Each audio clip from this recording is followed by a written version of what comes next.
আসসালামু আলাইকুম রহমতুল্লাহ। মীর জাফর একটা চলে গেছে, সেই 1757 সালের নতুন মীর জাফর উৎপন্ন হয়েছে বাংলাদেশে। সেই নতুন মীর জাফরের নাম হচ্ছে মীর তামিম দালাল। এই তামিম দালাল বাংলাদেশের ক্রিকেটটাকে ধ্বংস করার জন্য আসছে। সে মীর জাফর হিসেবে আবির্ভূত হয়ে এমপির বউকে এখানে পরিচয় কমিটিতে ঢোকায়, বিভিন্ন এমপি মন্ত্রীর সন্তানদেরকে কমিটিতে ঢোকায়।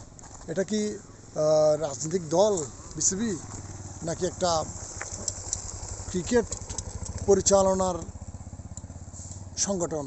বিসিবি কি? এটা কি রাজনৈতিক দল? নতুনভাবে কোনো একটা রাজনৈতিক দলকে শিক্ষা দেওয়ার জন্য রাজনৈতিক দল তৈরির যে কোচিং, সে কোচিং সেন্টারের কোনো একটা প্রতিষ্ঠান বিসিবি? নাইলে রাজনৈতিক দলের বিভিন্ন এমপি মন্ত্রীদের সন্তানরা এখানে কী করছে? এরা ক্রিকেট কবে কোথায় খেলছে? কোন ক্লাবে ক্রিকেট খেলছে? কোন ক্লাবে কী করছে? এটা কিসের সংগঠক? সব লুটে ফুটে খাইতে হবে, এরকম কোনো কথা আছে? এই তামিমা মরবো, কিন্তু চরম অপমানিত হয়ে মরবো। কি মির্জাফর মরছে? মির্জাফর হচ্ছে বড় মির্জাফর। এই তামিমা দালাল। আমিনুল ইসলাম বুলবুল কী করছে? এই মুস্তাফিজরে আইপিএলে খেলতে দেয় নাই। এই ইস্যুটা পরে গিয়ে বলছে আইপিএলে মুস্তাফিজ খেলতে পারবে না, নিরাপত্তা ইস্যু। তাহলে বাংলাদেশের যে এত ক্রিকেটাররা যাবে বিশ্বকাপে, এবং আরও যারা বিভিন্ন দায়িত্বে যারা তারা যাবে, তাদের নিরাপত্তা কীভাবে দেবে?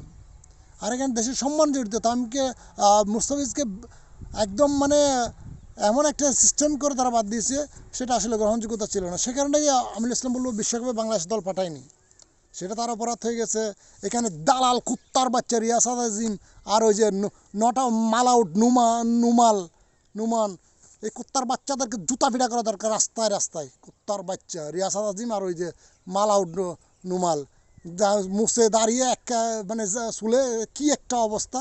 কুত্তার বাচ্চা এই নুমাল, রিয়াসাত আজিম, এগুলোরে ফিটানো দরকার, জুতা ফিটা করা দরকার রাস্তাঘাটে। বাংলাদেশের রুটে ফুটা হওয়ার একটা চিন্তা ভাবনা হয়েছে। বাংলাদেশের মানুষ এগুলো সহ্য করবে না, খুব বেশি দিন না, ধৈর্য ধর কুত্তার বাচ্চারা।